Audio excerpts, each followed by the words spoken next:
Я понял, сейчас примем участие.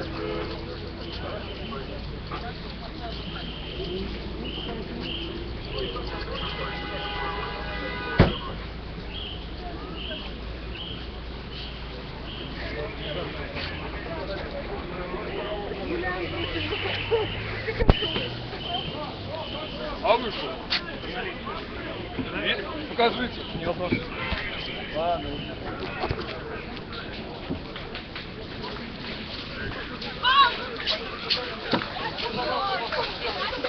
Очень грубо. Кто эти люди, мы не знаем. Руки убрал.